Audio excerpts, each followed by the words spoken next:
Simon Grove, I'm Councillor for St Peter's Ward and leader of the Independent and Green Group. Chair, we've heard a lot of warm words this evening about how wonderful everything is, but I think we need to acknowledge that this item is a mistake.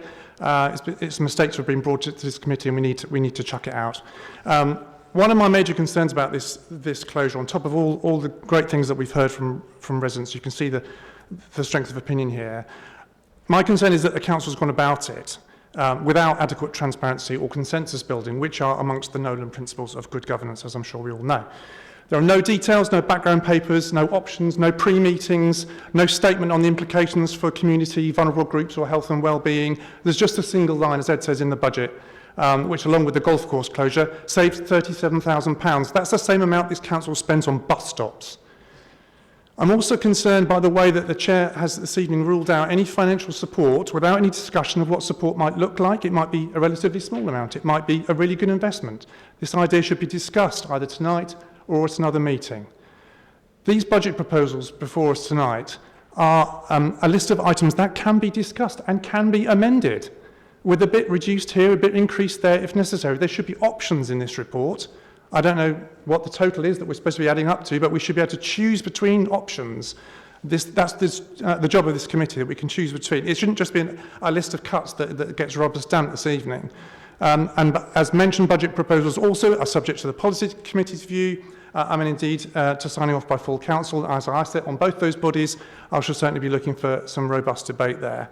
But to come back to this kind of secrecy, lack of proper consideration or consultation around the athletics facilities closure is not only bad news for local clubs and for local health and well-being, it's also bad news for the health of our local democracy, if you like.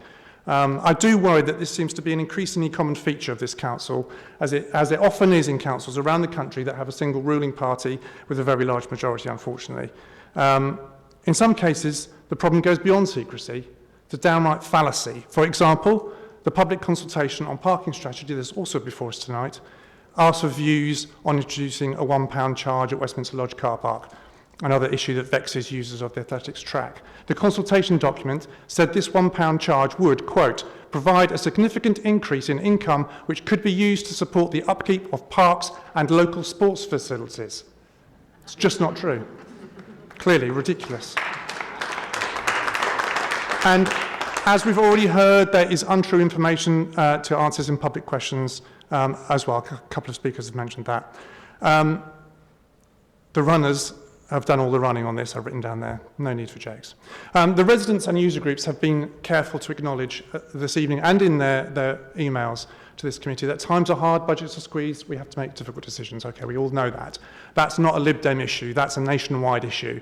But what is very much an issue for this council and this administration is how these things are done, how they are timed, how people are kept informed and properly consulted, given a chance to take part in a proper grown-up conversation about the best way forward, rather than last-minute proposals handed down. So I have a list of questions. I'd love to have an answer to one or two of them, and the ones that you haven't maybe got time or the information for, I'm happy to get them written replies. But I'm going to read out my questions if I can. So why did the council not in advance let all councillors or even group leaders know? I read about this on social media. This massive issue that affects thousands of residents in our district. Why was I and presumably other councillors, maybe just not the Lib Dems, were left in the embarrassing position of being informed of this by our own constituents?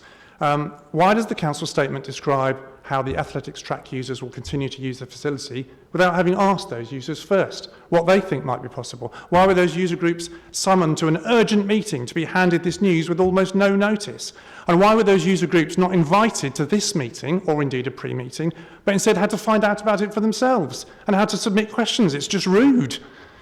Where are the financing details about how much this will save, as Ed's hinted at? What the options are, what are the other funding routes, what considerations have been considered and rejected? Why is there no report on this proposal? Nothing. The options considered, the alternatives ruled out. Why does the budget report say that there are no health and well-being implications for the closure of this facility?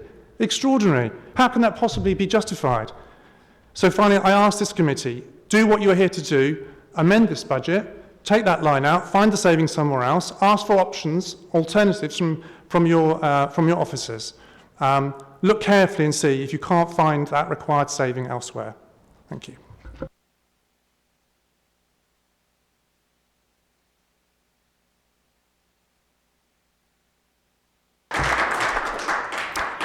Thank you, Simon.